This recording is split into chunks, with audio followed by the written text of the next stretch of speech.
درود پاک پڑھنے کے بے شمار فضائل و برکات ہیں، بہت ساری احادیث فضائل درود میں ملتی ہیں۔ ایک بڑا ہی نورانی اور یوں سمجھیے کہ دلوں میں نور پیدا کرنے والا واقعہ آپ کو سناتا ہوں، اور اس کے ذریعے احساس ہوگا کہ درود پاک پڑھنا یہ کتنی بڑی نعمت ہے۔ میرے آقا علیہ الصلوۃ والسلام کی مبارک زوجہ محترمہ ام المومنین حضرت عائشہ صدیقہ رضی اللہ تعالی عنہا فرماتی ہیں کہ میں ایک بار اپنے گھر میں کچھ سی رہی تھی، رات کا آخری پہر تھا، اور آپ سمجھتے ہیں کہ رات گہری ہو جائے اور اب تو بڑی لائٹیں اور بڑا یوں سمجھے کمفرٹیبل ماحول ہے، اس زمانے میں تو چراغ ہوا کرتے تھے۔ فرماتی میں کچھ سی رہی تھی اور میرے ہاتھ سے سوئی گر گئی اور چراغ بھی گل ہو گیا، یعنی دوسرے لفظوں میں گھپ اندھیرا چھا گیا۔ نیڈل، سوئی یہ اتنی باریک ہوتی ہے کہ اس روشنی میں گر جائے تب بھی تلاش کرنا مشکل ہے، جب چراغ بھی گل ہو جائے تو پھر تلاش کرنا کتنا مشکل ہوگا۔ بی بی عائشہ صدیقہ رضی اللہ تعالی عنہا کہتی میں سوئی تلاش کر رہی تھی، اتنے میں میرے سرتاج صاحب معراج نور والے آقا صلی اللہ تعالی علیہ وسلم میرے کمرے میں تشریف لے آئے۔ میرے آقا تو کیا آئے، آپ کے چہرہ انور سے اتنا نور نکلا، فرماتی میں نے اپنی گم شدہ سوئی جو ہے آقا کے نور کی برکت سے تلاش کر لی۔ ذرا غور سے سنیے گا، دیکھیں دنیا میں بڑے خوبصورت لوگ آئے، آج بھی کسی کا چہرہ دیکھ کر ہم کہتے ہیں یار کتنا نورانی چہرہ ہے، کتنا برائٹ فیس ہے، لیکن ایسا چہرہ نہیں دیکھا ہوگا کہ جناب اندھیرے کمرے میں آئے تو اس کی نور کی روشنی سے پورا کمرہ جگمگا اٹھے۔ اللہ اکبر۔ بی بی عائشہ کہتی حضور کی اس نورانی برکت چہرے کی شعاؤں سے میں نے اپنی سوئی تلاش کی، اور اس کے بعد میں نے نبی پاک علیہ الصلوۃ والسلام کی بارگاہ میں عرض کی کہ حضور آپ کتنے خوبصورت ہیں، آپ کتنے حسین ہیں، آپ کا چہرہ کتنا پیارا ہے۔ پیارے آقا علیہ الصلوۃ والسلام فرماتے ہیں بربادی ہے اس کے لیے جو میرا یہ چہرہ قیامت کے دن بھی نہیں دیکھ سکے گا۔ ذرا غور کیجئے، یہ کتنی بڑی مایوسی ہے، کتنی بڑی بربادی ہے کہ نبی پاک علیہ الصلوۃ والسلام کے سوا کون ہے جو ہماری شفاعت کرے، اور اگر کوئی نبی پاک کا چہرہ ہی نہ دیکھ سکے تو وہ تو گیا نا کام سے۔ بی بی عائشہ صدیقہ رضی اللہ تعالی عنہا نے کہا حضور کس کے لیے بربادی ہے؟ میں حدیث کا مضمون سنا رہا ہوں۔ فرمایا وہ شخص جس کے سامنے میرا ذکر ہو اور مجھ پر درود نہ پڑھے بروز قیامت میرا چہرہ بھی نہیں دیکھ سکے گا۔ اے میرے میٹھے اسلامی بھائی غور کیجیے، میں اور آپ تو اگر عاشق رسول سے پوچھو وہ تو جیتا ہی اسی آس میں ہے کہ قبر میں جاؤں گا تو نبی پاک کا جلوہ دیکھوں گا، محشر میں جاؤں گا تو آقا کا دیدار کر کر ان سے شفاعت کی خیرات لے کر ان کے پیچھے جنت میں جانا ہے۔ اگر ادھر بھی دیدار نہ ملا تو پھر کدھر جائیں گے؟ کیا میری اور آپ کی روٹین میں درود پاک شامل ہے؟ سوچئے نا، صبح سے شام ہم نے کون سا وقت، کون سا لمحہ مخصوص کیا ہے کہ یہ درود پڑھنے کا وقت ہے؟ Lunch time, break fast time, dinner time, office time, family time, سارے ٹائم۔ اب تو ایک نیا ٹائم بھی ایڈ ہو گیا، جم ٹائم۔ درود ٹائم کہاں ہے؟ قرآن ٹائم کہاں ہے؟ ذکر ٹائم کہاں ہے؟ اللہ نے زبان اس لیے دی ہے کہ فضول باتیں ہی کرتی رہے۔ یقین جانیے درود چھوڑنا یہ جنت کا راستہ چھوڑنا، یہ میں نہیں کہہ رہا، نبی پاک علیہ الصلوۃ والسلام فرماتے جس کا مضمون ہے کہ جو مجھ پر درود پڑھنا بھول گیا وہ جنت کا راستہ بھول گیا۔ اے میرے میٹھے اسلامی بھائیوں کہ انشاءاللہ چلتے پھرتے اٹھتے بیٹھتے ہم درود پاک پڑھیں گے انشاءاللہ۔ آپ بلیو کریں، if you are in problem, in calamity, in difficulty, whatever problem you have، جو مشکل ہے آپ کے ساتھ، آپ درود پڑھنا شروع کریں اور کثرت سے پڑھیں، پھر آپ دیکھیں آپ کی مصیبتیں آپ کی آنکھوں کے سامنے سے ہٹنا شروع ہو جائیں گی، قرضے اترنا شروع ہو جائیں گے، بیماریاں ٹھیک ہونے لگ جائیں گی، برڈن آپ فیل کریں گے کہ آپ کا پریشر ریلیز ہو رہا ہے۔ اتنا شاندار وظیفہ ہمیں اللہ اور اس کے رسول کی طرف سے عطا ہوا ہے مگر اس کی طرف بہت کم لوگوں کی توجہ ہے. نیت کریں انشاءاللہ ہم روزانہ کثرت کے ساتھ درود پاک پڑھیں گے انشاءاللہ. آج ہم جو بیان کا ٹاپک ہے، جو موضوع ہے، وہ یہ ہے کہ آج ہم سب نے ایک ایسے دن کے بارے میں بات کرنی ہے جو ہم سب نے دیکھنا ہے. دا موسٹ ڈیفیکلٹ ڈے، مشکل ترین دن. اور یہ ایک ایسی حقیقت ہے کہ ہم سب نے اس دن کو فیس کرنا ہے. اس کا ذکر قرآن میں موجود ہے، اس کا ذکر احادیث میں موجود ہے. قرآن نے بار بار اس دن کو ریپیٹ کر کے سمجھایا ہے کہ وہ دن کیسا ہوگا. کبھی کبھی ہمارے ساتھ کچھ امتحان، کوئی ڈیفیکلٹی، کوئی مشکل آنے والی ہوتی ہے، ہم اس کی تیاری کرتے ہیں. مثال کے طور پہ ہم میں سے کسی کا انٹرویو ہو، ہم میں سے کسی کی کوئی کہیں جا کر کسی ملک میں ملاقات کرنی ہوتی ہے تو ہم پہلے سے تیاری کرتے ہیں، یار انٹرویو دینے جانا ہے، بتاؤ وہاں سوالات کیا ہوں گے، وہاں انوائرمنٹ کیسا ہوگا، اچھا فلاں ملک کا ٹریول کرنا ہے، بتاؤ موسم کیسا ہوگا، کرنسی کون سی چلے گی. پہلے سے کسی چیز کی پریپریشن ہم کرتے ہیں. مگر یہ وہ دن ہے جو حقیقت ہے کہ ہم سب نے دیکھنا ہے، اور بار بار قرآن و حدیث میں ہمیں سمجھایا گیا ہے. مگر ہم میں سے کون ہے جو اس دن کی تیاری کر رہا ہے، اس دن کی پریپریشن کر رہا ہے. سورہ فاتحہ روزانہ کئی بار نماز میں پڑھتے ہیں. ایسا لگتا ہے کہ اس دن کی یاد دہانی کے لیے سورہ فاتحہ میں رب نے گویا اس جو آیت کو شامل کیا، الحمدللہ رب العالمین الرحمن الرحیم مالک یوم الدین، یوم جزا کا مالک، مالک یوم الدین. یہ کون سا دن ہے، کس دن کی بات ہو رہی ہے؟ یہ قیامت کے دن کو روزانہ ریمائنڈ کروایا جا رہا ہے. دن میں کئی بار میں اور آپ پڑھتے ہیں مالک یوم الدین. مگر کیا اس دن کو یاد بھی کرتے ہیں؟ اس دن کے بارے میں سوچتے بھی ہیں کہ کوئی ایک دن آنا ہے جب مجھے اللہ کی بارگاہ میں پیش ہونا. کتنا مشکل دن ہے.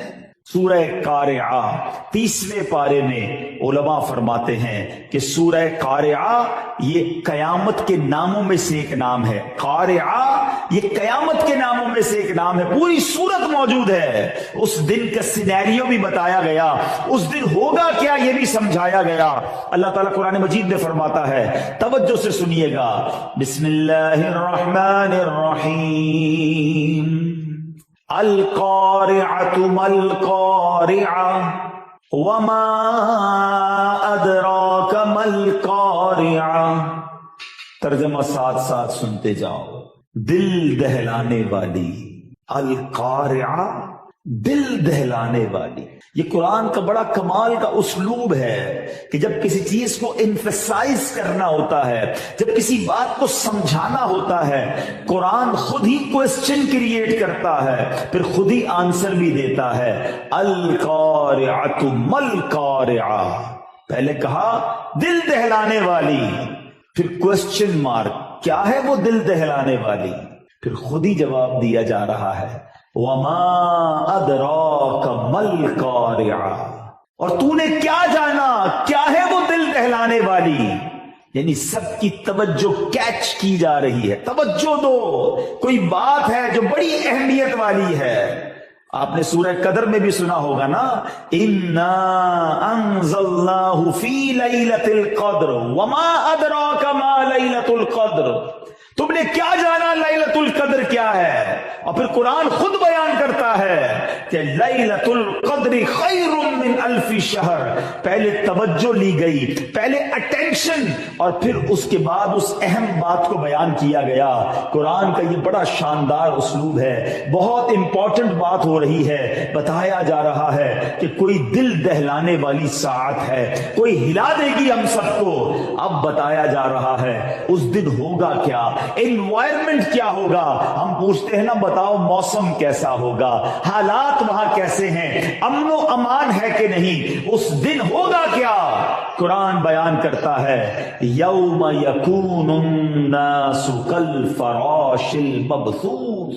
اللہ فرماتا ہے اس دن آدمی ہوں گے جیسے پھیلے پتنگے آپ نے دیکھا ہوگا بارش میں پتنگے آتے، کوئی ادھر کوئی ادھر، کسی کی کوئی سمت نہیں ہوتی، اتنی گھبراہٹ ہوگی، اتنی ٹینشن ہوگی کہ لوگ ادھر ادھر جا رہے ہوں گے، کوئی سمت متعین نہیں ہوگی، ایک گھبراہٹ کا عالم ہوگا، اور کیسا دل دہلانے والا سما ہوگا۔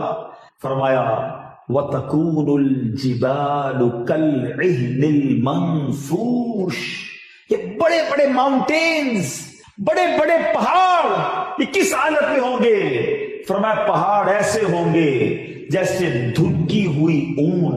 آپ نے دیکھا ہوگا جب کوئی رضائی بننے والا رضائی بنتا ہے اور روئی پر جب اپنی لاٹھی کو مارتا ہے تو روئی اڑتی ہے، فرمایا جیسے یہ روئی اڑ رہی ہے ایسے یہ پہاڑ اڑ رہے ہوں گے۔ سینیریو سمجھایا، ایٹماسفیئر بتایا، اب بتایا جا رہا ہے تمہارے ساتھ کیا ہوگا۔ فرمایا فَأَمَّا مَنْ ثَقُلَتْ مَوَازِينُ، تو جس کی تولے بھاری ہو گئی، اعمال نامے تولے جائیں گے اور تولے جس کی نیکیوں والا پلڑا بھاری ہو گیا، فَهُوَ فِي عِيشَةٍ رَاضِيَةٍ، تو وہ من مانتے عیش میں ہے، وہ بڑے مزے میں ہوگا۔ اور آگے فرمایا وَأَمَّا مَنْ خَفَّتْ مَوَازِينُ، اور جس کی تولے ہلکی پڑ گئی، گناہ زیادہ نیکیاں کم، ایک تو ویسے ہی بڑا ہولناک ماحول اور اس میں اعمال چیک ہو رہے ہوں گے۔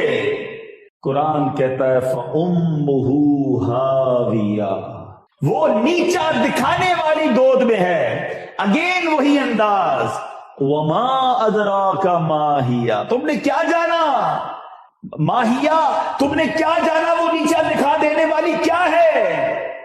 نارن حامیہ، فرمایا آگ ہے شعلے مارتی ہوئی، جہنم کی آگ ہوگی جس میں جن کی تولے ہلکی پڑ گئی انہیں ڈالا جائے گا۔ قرآن نے ایک جگہ نہیں، دو جگہ نہیں، بار بار میں اتنی آیتیں سنا سکتا ہوں آج آپ کو کہ شاید رات گزر جائے۔ یاد دلایا ہے، دیکھو وہ دن آنا ہے، تمہارے ساتھ وہ دن ہوگا، بڑا ہولناک ہوگا، تیاری کر لو۔ سورہ زلزال، اذا زلزلت الارض زلزالها واخرجت الارض اثقالها، ایک ایسا زلزلہ آئے گا کہ زمین تھر تھرا جائے گی، اور اس دن کیا ہوگا؟ زمین اپنے خزانے، اپنا بوجھ باہر نکال دے گی، اور پھر اس دن کیا ہوگا؟ یومئذ تحدث اخبارها، اپنی خبریں زمین بتائے گی کہ کس نے کیا کیا ہے۔ آج چھپ چھپ کر گناہ کرتے ہیں، کوئی دیکھنے والا نہیں، مزے کر رہے ہو، یہ زمین گواہی دے گی کہ اللہ اس نے میرے اوپر سجدہ کیا تھا یا شراب پی تھی، قرآن پڑھا تھا یا فلمیں ڈرامے دیکھے تھے، بے حیائی اور بدکاری کی تھی یا حرام کمایا تھا، یہ زمین اس دن گواہی دے گی۔ اسی سورت کی ایک جو آخری دو آیتیں ہیں، میں کہتا ہوں زندگی میں اگر یہی یاد رہ جائے تو کافی ہے۔ قرآن کہتا ہے، فرمایا فَمَن يَعْمَلْ مِثْقَالَ ذَرَّةٍ خَيْرًا يَرَهُ، تو جس نے ذرہ بھر نیکی کی وہ دیکھے گا، وَمَن يَعْمَلْ مِثْقَالَ ذَرَّةٍ شَرًّا يَرَهُ، اور جس نے ذرہ بھر بھی برائی کی وہ بھی اسے دیکھے گا۔ میں اور آپ بھول جاتے ہیں، اللہ کے یہاں بھول نہیں ہے، آپ کی نیکیاں بھی لکھی ہوئی ہیں اور ہمارے گناہ بھی لکھے ہوئے ہیں۔ اللہ کرے کہ ہم گناہوں کو چھوڑ کر نیکیوں والی زندگی گزارنے والے بن جائیں۔ جگہ جگہ قرآن بیان کر رہا ہے، اللہ اکبر۔ ایک اور جگہ قرآن فرماتا ہے نامہ اعمال بھی تو دیے جائیں گے نا، کتنی یوں سمجھیے کہ ڈرا دینے والی بات ہے۔ قرآن کہتا ہے فَأَمَّا مَنْ أُوتِيَ كِتَابَهُ بِيَمِينِهِ، اللہ اکبر۔ قرآن کہتا ہے تو وہ جن کو اپنا نامہ اعمال دائیں ہاتھ میں دیا جائے گا، فَسَوْفَ يُحَاسَبُ حِسَابًا يَسِيرًا، تو اس سے انقریب سہل آسان حساب لیا جائے گا۔ نامہ اعمال جسے رائٹ ہینڈ میں دیا اس کا کام بن گیا، اس کا حساب آسان، مگر جس کو الٹے ہاتھ میں دیا جائے گا، گناہ گاروں کو اللہ پاک محفوظ رکھے۔ قرآن کہتا ہے وَأَمَّا مَنْ أُوتِيَ كِتَابَهُ وَرَاءَ ظَهْرِهِ، اور وہ جس کا نامہ اعمال اس کی پیٹھ کے پیچھے سے دیا جائے، فسوف يدعو ثبورا، وہ ان قریب موت مانگے گا، وہ کہے گا میں مر جاؤں، اب کیسے حساب دوں گا۔ اللہ اکبر۔ اے میرے میٹھے اسلامی بھائیوں، try to understand we have to face the day of judgment۔ ہم سب نے قیامت کا دن دیکھنا ہے۔ قیامت کافروں پر قائم ہوگی، مسلمان کوئی دنیا میں نہیں ہوگا۔ اب جب 40 برس کا ایسا زمانہ گزرے گا کسی کے یہاں اولاد نہیں ہوگی، جتنے لوگ اس وقت دنیا میں ہوں گے نا وہ سب 40 سال سے بڑے ہو گئے ہوں گے۔ اور اب احادیث کا مضمون ہے کہ کوئی اللہ نام لینے والا زمین پر نہیں ہوگا، کوئی کھانا کھا رہا ہوگا، کوئی اپنے کاموں میں مشغول ہوگا کہ دفعتاً اچانک حضرت اسرافیل علیہ السلام کو سور پھونکنے کا حکم دیا جائے گا۔ اب ان کی جب آواز آئے گی نا سور پھونکنے کی، یہ ایک طرح کا ساؤنڈ ہوگا جو بڑا باریک ہوگا، تو لوگ آہستہ آہستہ یہ بلند ہوتا جائے گا، لوگ کان لگا کے سنیں گے کہ کوئی آواز آ رہی ہے، لیکن آواز بڑھتی جائے گی بڑھتی جائے گی، لوگ اب بے ہوش ہونا شروع ہوں گے، گر پڑیں گے، مر جائیں گے، آسمان، زمین، پہاڑ، یہاں تک کہ سور اور اسرافیل اور تمام ملائکہ سب فنا ہو جائیں گے، کوئی اس دنیا میں نہ ہوگا سوائے خالق حقیقی کے۔ اب سنو رب کیا فرمائے گا، لمن الملک اليوم، آج کس کی بادشاہت ہے، کہاں ہے جبارین، کہاں ہے متکبرین، مگر کون ہوگا جو جواب دے گا؟ nobody there to give answer۔ اللہ سبحانہ و تعالی خود جواب ارشاد فرمائے گا، للہ الواحد القہار، صرف اللہ واحد قہار کی سلطنت ہے۔ پھر جب اللہ تعالیٰ چاہے گا اسرافیل علیہ السلام کو زندہ فرمائے گا، پھر سور کو پیدا کر کے دوبارہ سور پھونکنے کا حکم دیا جائے گا، اور اب سور کو جب پھونکا جائے گا تمام اولین و آخرین، ملائکہ، انس، جنات، حیوانات سب موجود ہو جائیں گے۔ اور سنو، سب سے پہلے قیامت کے دن قبر سے میرے آقا علیہ السلام جلوہ فرما ہوں گے۔ مدینہ منورہ میں مزار پرانوار سے میرے آقا اپنی قبر سے باہر آئیں گے۔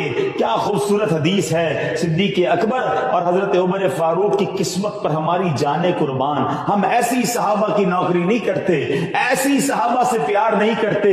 سنو، صدیق اکبر اور عمر فاروق رضی اللہ تعالیٰ عنہ کی شان۔ ایک بار نبی پاک صحابہ کے درمیان آئے، سیدھے ہاتھ میں سیدنا ابوبکر صدیق کا ہاتھ ہے، بائیں ہاتھ میں حضرت عمر فاروق کا ہاتھ ہے۔ فرمایا دیکھ لو، جس طرح آج آئے ہیں اس طرح قیامت کے دن بھی آئیں گے۔ نبی پاک حضرت ابوبکر صدیق اور حضرت عمر فاروق کے ساتھ اپنے مزار سے باہر آئیں گے، سبحان اللہ۔ پھر اہل بقیع ہوں گے، اہل معلا، اور اس طرح ساری دنیا محشر کے میدان میں جمع ہوگی۔ میرے میٹھے اسلامی بھائیوں، جسم کے اجزاء مرنے کے بعد متفرق ہو گئے، مختلف جانوروں کی غذا ہو گئے ہوں گے لوگوں کے جسم، مگر اللہ تعالیٰ ان سب اجزاء کو جمع کرے گا اور قیامت کے دن اٹھائے گا۔ قیامت کے دن لوگ اپنی قبروں سے ننگے بدن، بے لباس اپنی قبروں سے نکلیں گے، اور یہ سارے میدان محشر میں جمع ہوں گے۔ ملک شام میں محشر کا میدان سجایا جائے گا۔ آج سورج لاکھوں کروڑوں میل دور ہے، اس دن 1.25 میل پر ہوگا۔ ٹرائی ٹو انڈرسٹینڈ ویدر کیسا ہوگا، گرمی کتنی ہوگی۔ آج 50-55 ڈگری کے بعد ہماری بس ہو جاتی ہے، انسان نہیں کھڑا رہ سکتا دھوپ میں، مگر اس دن کھڑے رہنا پڑے گا۔ اور کتنا بڑا دن ہوگا، 50,000 سال کا دن ہوگا۔ اس کی تپش کیسے ہوگی؟ کتابوں میں لکھا کہ زمین تانبے کی ہوگی۔ العطش العطش، ہائے پیاس، ہائے پیاس کی صدائیں بلند ہو رہی ہوں گی۔ پسینہ اتنا نکلے گا کہ کسی کے ٹخنوں تک، کسی کی کمر تک، کسی کے گھٹنوں تک، اور کچھ لوگ اپنی پسینے میں ڈبکیاں کھا رہے ہوں گے۔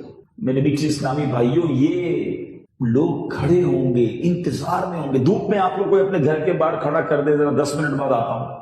10 منٹ کتنے بھاری ہوتے ہیں، آدھا دن گزر جائے گا۔ 25,000 سال کے مطابق لوگ جب دھوپ میں کھڑے رہیں گے، اور ہم لوگ کہیں گے کہ کچھ تو ہو، حساب تو شروع ہو، فیصلہ تو کر دیا جائے۔ مفتی امجد علی اعظمی صاحب کہتے ہیں کوئی ایک مصیبت ہو، 100 ہو، 1000 ہو تو بیان کیا جائے، اتنی مصیبتیں ہیں۔ اب اتنے میں اہل محشر مشورہ کریں گے کہ چلو حضرت آدم علیہ السلام کے پاس چلتے ہیں، وہ ابو البشر ہیں، ان کے پاس جا کر سفارش کریں کہ آپ اللہ کی بارگاہ میں سفارش کریں کہ ہمارا حساب کتاب شروع ہو، ہماری شفاعت ہو، جس کو جنت میں جانا ہے جنت میں بھیج دیا جائے، دوزخ والوں کو دوزخ میں بھیجا جائے۔ اب وہ حضرت آدم علیہ السلام کے پاس جا کر عرض کریں گے حضور آپ ابو البشر ہیں، فرشتوں نے آپ کو سجدہ کیا، تمام چیزوں کے آپ کو نام سکھائے، آپ صفی اللہ ہیں، اللہ کی بارگاہ میں التجا کریں، دیکھیں ہم کس حال میں ہیں۔ حضرت آدم علیہ السلام کہیں گے آج مجھے اپنی جان کی اپنی فکر ہے، آج اللہ نے ایسا غضب کیا اس سے پہلے کبھی نہیں فرمایا، آج میں تمہاری کوئی مدد نہیں کر سکتا، اذهبوا الی غیری، کسی اور کے پاس جاؤ۔ اب یہ اہل محشر کہیں گے کس کے پاس جائیں، آپ ہی بتائیں، اتنے پریشان ہیں۔ حضرت آدم علیہ السلام فرمائیں گے نوح علیہ السلام کے پاس جاؤ، وہ پہلے رسول ہیں جن کو اللہ نے ہدایت کے لیے بھیجا۔ لوگ اسی حالت میں حضرت نوح علیہ السلام کی خدمت میں حاضر ہوں، انہیں عرض کریں گے حضور شفقت کرم، آپ رب کے حضور ہماری شفاعت فرمائیں، وہ ہمارا فیصلہ فرما دے۔ یہاں سے بھی یہی جواب ملے گا کہ مجھے خود اپنی فکر پڑی ہے، اذهبوا الی غیری، کسی اور کے پاس جاؤ۔ عرض کریں گے اب آپ ہمیں کس کے پاس بھیجتے ہیں؟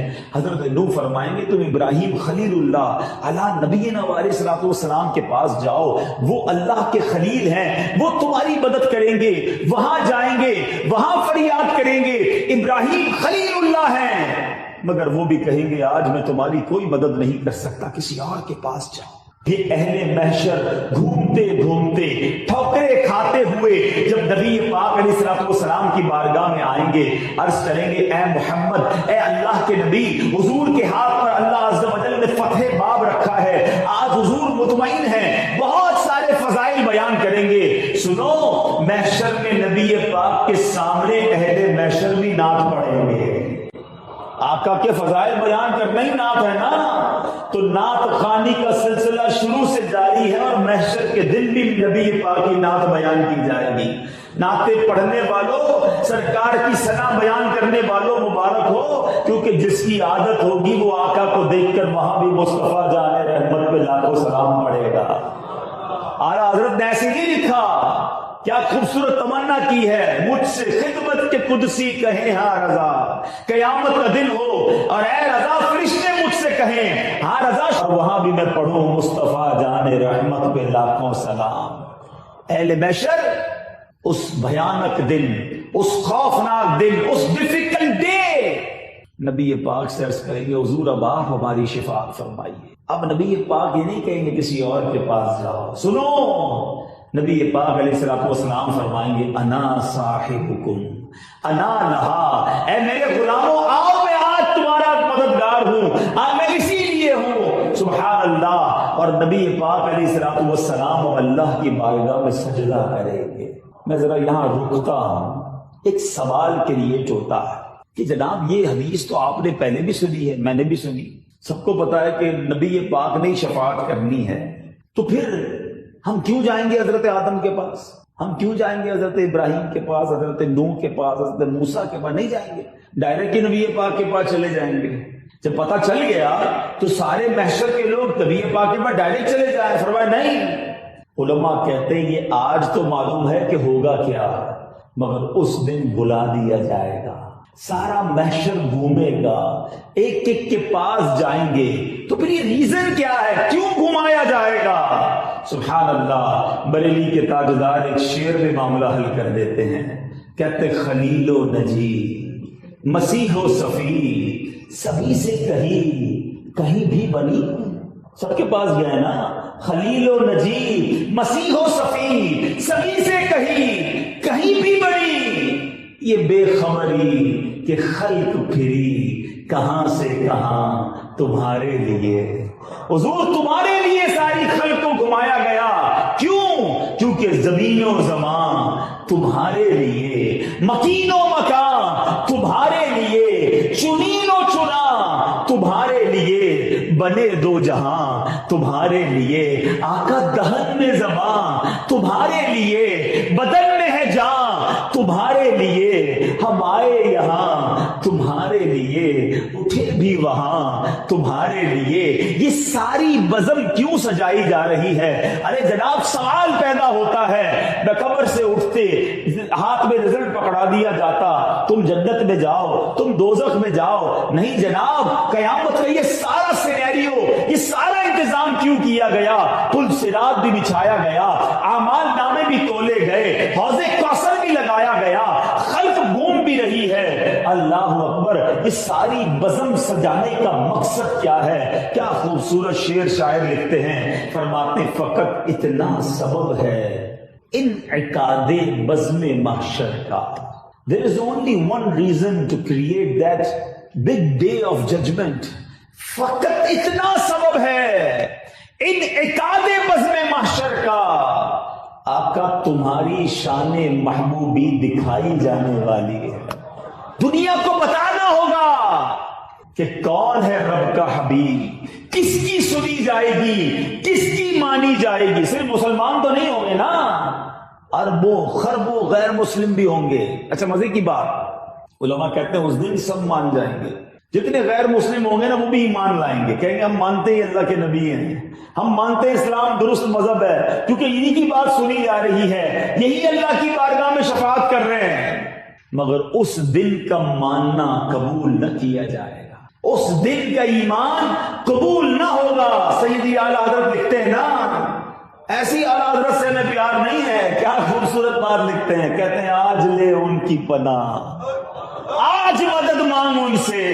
ارے آج نبی پاک کی شان ماننی ہے، آج ان کی غلامی کا پٹا گلے میں ڈالنا ہے۔ فرماتے ہیں آج لے ان کی پناہ، آج مدد مانگ ان سے، پھر نہ مانیں گے قیامت میں اگر مان گیا۔ انہیں جانا انہیں مانا، نہ رکھا غیر سے کام، للہ الحمد میں دنیا سے مسلمان گیا۔ اللہ نبی پاک کی غلامی سچی عطا فرمائے۔ سنو غلاموں، اس دن کیا ہوگا؟ اب نبی پاک سجدہ فرمائیں، کیسا سجدہ ہوگا؟ ہائے ہائے، کس لیے ہوگا؟ اپنے لیے نہیں ہوگا، ہم گناہ گاروں کے لیے ہوگا، ہماری تکلیف دیکھ کر ہوگا، ہم گناہ گاروں کی پریشانی میں وہ سجدہ ہوگا۔ میرے آقا سجدہ فرمائیں گے، اور اللہ کا اپنے حبیب سے پیار دیکھو، اللہ کی اپنے حبیب پر کرم نوازی دیکھو۔ آقا رب کی بارگاہ میں سجدہ کریں گے، ذرا الفاظ سننا، رب کی طرف سے کیا ارشاد ہوگا؟ یا محمد ارفع راسک، اے محمد اپنا سر اٹھاؤ، میرے پیارے اپنا سر اٹھاؤ، وَقُلْ تُسْمَعَ، کہو سنا جائے گا، وَسَلْ تُعْطَى، سوال کرو پورا کیا جائے گا، وَشْفَا تُشَفَّى، شفاعت کرو شفاعت قبول کی جائے گی، وَقُلْ تُطَاعَ، فرماؤ تمہاری اطاعت کی جائے گی۔ اب نبی پاک سجدے سے سر اٹھائیں گے، اللہ کے حبیب اب شفاعت کا سلسلہ فرمائیں گے، غلاموں کو پکڑ پکڑ کر جہنم سے نکال رہے ہوں گے، کسی کا پلڑا گناہوں کا بھاری ہو رہا ہوگا، میرے آقا وہاں جا کر اپنے کرم سے اس کا گناہوں کا پلڑا ہلکا اور نیکیوں کا بھاری کر رہے ہوں گے۔ کبھی دیکھیں گے پل صراط پر کوئی مجرم جہنم میں گر رہا ہے، وہ نبی پاک کو پکارے گا، آقا ادھر جائیں گے، اسے پل صراط پار کرائیں گے۔ کسی جگہ لوگ پیاسے ہوں گے، نبی پاک کے امتی پریشان ہوں گے، میرے آقا اپنے ہاتھوں سے جام کوثر عطا فرمائیں گے۔ اللہ اکبر، نبی پاک خود فرماتے ہیں کہ اس دن انبیاء کو ممبر دیے جائیں گے اور سارے انبیاء اپنے ممبر پر بیٹھے ہوں گے، مگر میں اپنے ممبر پر اس وقت تک نہیں بیٹھوں گا بلکہ میں اللہ کی بارگاہ میں کھڑا رہوں گا، اس ڈر سے۔ ذرا حدیث کے الفاظ سنیے گا، میں اور آپ گناہ گار بندے تو ڈر رہے ہوں گے نا، کہیں جہنم میں نہ ڈال دیا جائے۔ اللہ کے حبیب فرماتے ہیں میں اس ڈر سے اللہ کی بارگاہ کے سامنے کھڑا رہوں گا کہ کہیں مجھے اکیلے کو جنت میں نہ بھیج دیا جائے اور میری امت پیچھے نہ رہ جائے۔ اللہ اکبر، پیارے آقا فرماتے میری شفاعت میرے گناہ گار امتیوں کے لیے ہے۔ اور سنو، پیارے آقا علیہ الصلوۃ والسلام فرماتے ہیں، نبی پاک فرماتے ہیں، حدیث پاک کا مضمون ہے کہ سب نبیوں کو تین دعائیں دی گئی۔ ویسے تو ہر دعا قبول ہوتی ہے، مگر 3 دعائیں اسپیشل دی گئیں کہ جو وہ مانگے وہ قبول ہوتی ہیں۔ پیارے آقا فرماتے اور نبیوں نے وہ ساری دعائیں کر لی ہیں، اور آقا فرماتے ہیں میں نے جو دعا کی وہ 2 دنیا میں کی ہیں اور 1 آخرت کے لیے بچا کر رکھی ہے۔ اور دنیا میں کیا مانگا تھا؟ فرماتے اللہم اغفر لی امتی، اللہم اغفر لی امتی، اے اللہ میری امت بخش دے، میری امت بخش دے۔ اور ایک دعا میں نے قیامت کے لیے بچا کے رکھی ہے، وہ قیامت کے دن اپنے رب سے اپنی امت کی شفاعت مانگوں گا۔ رب نے وعدہ کیا وَلَسَوْفَ يُعْطِيكَ رَبُّكَ فَتَرْضَىٰ، اے محبوب تمہیں رب اتنا عنقریب عطا فرمائے گا کہ تمہیں راضی کر دے گا۔ اللہ کے حبیب فرماتے میں اس وقت تک راضی نہ ہوں گا جب تک اپنے ایک امتی کو جنت میں نہ داخل کرا۔ ایسے آقا، ایسے شفیع، ایسے مہربان۔ سنو نبی پاک کا اس دن حال کیا ہوگا۔ ایک صحابی رسول نبی پاک کی دربار میں آئے، کہتے حضور آج جب دل گھبراتا ہے، جب جی گھبراتا ہے، پریشان ہوتا ہوں، آپ کی بارگاہ میں آتا ہوں، آپ کا دیدار کر لیتا ہوں۔ حضور قیامت کا دن ہوگا، آپ کے گرد تو انبیاء ہوں گے، صحابہ ہوں گے، صالحین ہوں گے، ایک ہجوم ہوگا، حضور میں آپ کو وہاں کیسے تلاش کروں گا؟ سنو نبی پاک نے یہ نہ کہا میرا بڑا نورانی محل ہوگا، میں بڑے منبر پر بیٹھا ہوں گا، وہاں آ کر میرا دیدار کر لینا۔ نہیں نہیں، میرے آقا فرماتے حدیث کا مضمون ہے مجھے تلاش کرنا ہو تو حوض کوثر پر ڈھونڈ لینا، میرے پیاسے امتی ادھر آئیں گے، اپنے ہاتھوں سے انہیں جام کوثر پلا رہا ہوں گا۔ کہ حضور اگر وہاں نہ پاؤں، فرمایا وہاں نہ ملوں تو ایسا کرنا پل صراط پر آ جانا، رب سلم امتی کی صدائیں بلند کرتے ہوئے اپنے گناہگار امتیوں کو پل سے پار لگا رہا ہوں گا۔ کہ حضور اگر پل صراط پر نہ ملے تو پھر کدھر ملیں گے؟ پھر ایسا کرنا کہ میزان عمل پر آ جانا، اعمال نامے تولے جا رہے ہوں گے، میں اپنے گناہگار امتیوں کے پلڑے بھاری کر رہا ہوں گا۔ کہ حضور ادھر نہ پاؤں تو کدھر آؤں؟ فرمایا ان 3 جگہوں کے علاوہ تم مجھے کہیں نہیں پاؤ گے، میں ان تینوں جگہوں پر تمہیں کہیں نہ کہیں ملوں گا۔ اللہ اکبر۔ مولانا حسن رضا خان ایک نقشہ کھینچتے ہیں کہ قیامت کا دن کیسا ہوگا۔ کہتے ہیں کہ اس دن کیا ہونا ہے؟ فرماتے مقام فاصلوں پر کام مختلف اتنے، وہ دن ظہور کمال حضور کا ہوگا، 1000 جان فدا نرم نرم پاؤں سے پکار سن کے اسیروں کی دوڑ کا ہوگا۔ آقا کبھی ادھر کبھی ادھر، کوئی پل صراط پہ پکارے گا یا رسول اللہ بچائیے، آقا وہاں جا کر بچائیں گے۔ کوئی قریب ترازو، کوئی لبے کوثر، کوئی صراط پہ ان کو پکارتا ہوگا، اور آقا پہنچیں گے۔ کس طرح پہنچیں گے؟ سنو، جب جس طرح ماں سے بچہ بچھڑ جائے، ماں بے قرار ہوتی ہے، اللہ اکبر، نبی پاک کا حال کیا ہوگا کہ عزیز بچے کو ماں جس طرح تلاش کرے، عزیز بچے کو ماں جس طرح تلاش کرے، خدا گواہ یہی حال آپ کا ہوگا۔ آقا کبھی ادھر کبھی ادھر، اور پھر آقا کی بات کیسی سنی جائے گی؟ فرمایا دکھائی جائے گی محشر میں شان محبوبی، کہ آپ ہی کی خوشی آپ کا کہا ہوگا، جو آقا فرمائیں گے وہ مانا جائے گا۔ سنو غلاموں، ایسی زندگی گزارنا کہ آقا قیامت کے دن دامن میں چھپا لے۔ لکھتے ہیں غلام ان کی عنایت سے چین میں ہوں گے، انشاءاللہ غلام بن کے رہنا، غلام ان کی عنایت سے چین میں ہوں گے۔ عدو یعنی دشمن حضور کا آفت میں مبتلا ہوگا، میں ان کے در کا بھکاری ہوں فضل مولا سے، حسن فقیر کا جنت میں بسترا ہوگا۔ ایسا مددگار کوئی ہے؟ جب ماں بھی کام نہیں آئے گی، باپ کہے گا میں تیری کوئی مدد نہیں کر سکتا، مگر اس دن نبی پاک ہمیں تلاش کر رہے ہوں گے۔ ہم پیاسا کنویں کے پاس جاتا ہے نا، مگر میرے آقا کا دریائے رحمت ایسا ہے، اعلیٰ حضرت لکھتے ہیں فیض ہے یا شہ تسنیم نرالا تیرا، آپ پیاسوں کے تجسس میں ہے دریا تیرا۔ حضور خود تلاش کر رہے ہوں گے۔ اچھا اس دن نبی پاک کو پہچانیں گے کیسے؟ نبی پاک علیہ الصلوۃ والسلام کے پاس ہم جائیں گے کیسے؟ سنو ایمان افروز بات، میرے آقا علیہ الصلوۃ والسلام کے پاس وہاں ایک پرچم ہوگا، جسے کہا جاتا ہے لواء الحمد، اللہ اکبر۔ یہ جھنڈا کتنا بڑا ہوگا؟ یہ جھنڈا فرمایا یہ 1600 سال کی مسافت کے برابر ہوگا۔ 1600 سال کوئی گھوڑا چلائے، جتنا فاصلہ طے کرے اتنا بڑا پرچم ہوگا۔ اب یہ پرچم کام کیا کرے گا ذرا سنو۔ اب ذرا تصور کرتے ہیں، جنہوں نے حج کیا میری بات جلدی سمجھ جائیں۔ حج پہ 25-30 لاکھ لوگ ہوتے ہیں، کتنا رش ہوتا ہے۔ کوئی خیمہ گم ہو جائے تو ملتا نہیں، وہاں بڑی بڑی نشانیوں کے لیے بلون لگائے جاتے ہیں۔ دور سے میں نظر آ جاتا ہے یار یہ بلون والی سائڈ جو ہے ہماری ہے، غبارہ یا کوئی ایسا جھنڈا پرچم لگایا جاتا ہے۔ اب محشر میں تو اربوں خربوں لوگ ہوں گے، ہمیں کیسا پتہ چلے گا نبی پاک کہاں ہے؟ کیسے جائیں گے غلام پیارے آقا علیہ الصلوۃ والسلام کے پاس؟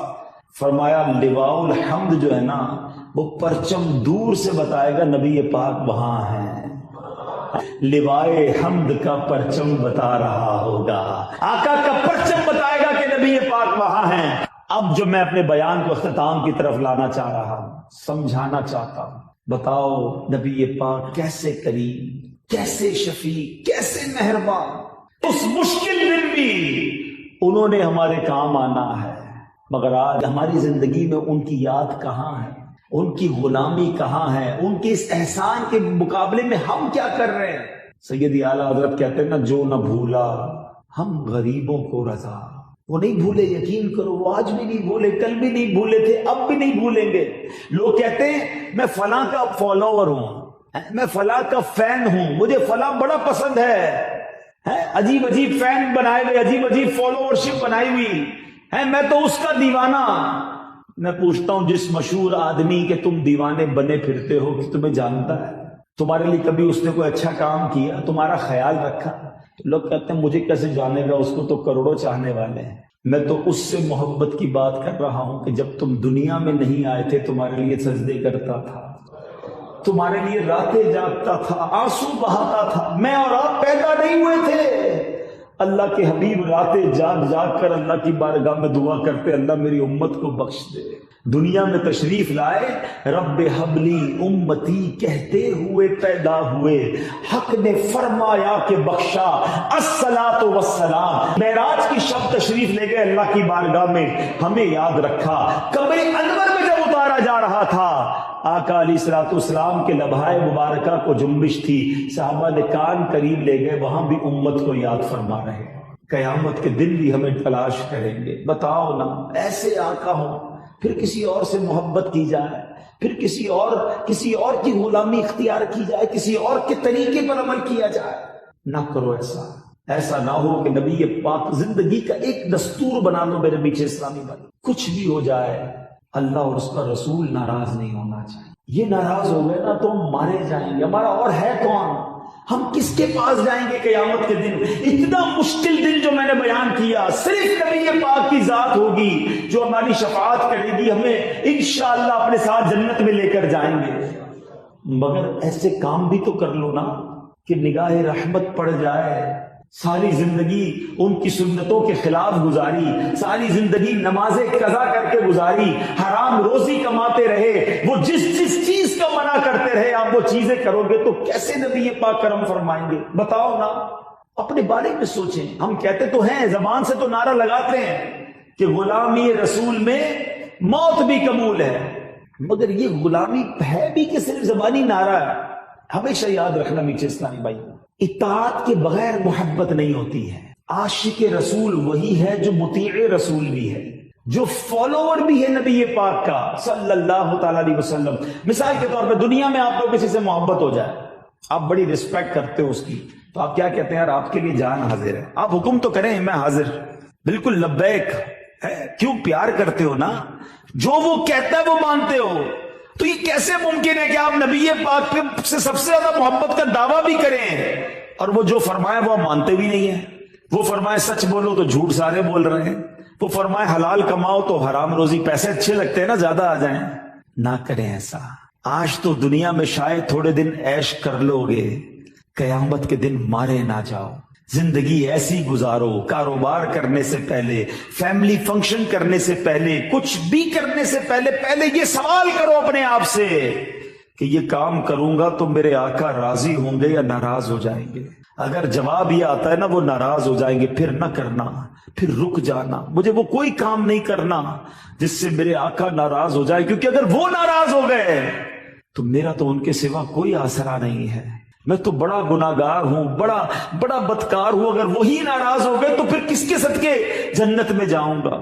تو اے میرے میٹھے اسلامی بھائیوں، میں آپ سب کو دعوت دیتا ہوں، اب جو رہ گئی ہے نا زندگی، تھوڑی رہ گئی، پتہ نہیں کب چلے جائیں، نبی پاک کی سچی غلامی میں گزارو، ان کی سنتوں پر عمل کر کے گزارو، ان کے طریقے کار پر عمل کر کے گزارو، چھوڑ دیں یہ گناہ کی عادتیں، چھوڑ دیں یہ برے کام، یہ مر جائیں گے ہم، یہ جن کے پیچھے پاگل ہوئے بیٹھے ہیں، کوئی کسی گلوکار کو فالو کر رہا، کوئی کسی اداکار کے پیچھے پاگل، کوئی کسی اسپورٹس مین کے پیچھے، عجیب دنیا بنی ہوئی ہے جس کو خیال ہی نہیں ہے کہ مرنا بھی ہے اور قیامت کے دن اللہ کی بارگاہ میں پیش ہونا ہے، اپنے اعمال کو پڑھ کر سنانا ہے۔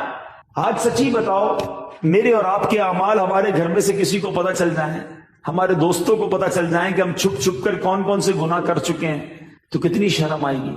آپ کو پتہ ہے محشر کے دن ساری دنیا کے سامنے اعمال نامہ پڑھنا پڑے گا، پھر کدھر جائے گا؟ تو خدارا اللہ بڑا کریم ہے، توبہ سچی کر لو تو انشاءاللہ وہ نامہ اعمال کے گناہوں کو نیکیوں سے بدل دے گا، وہ بڑا کریم ہے۔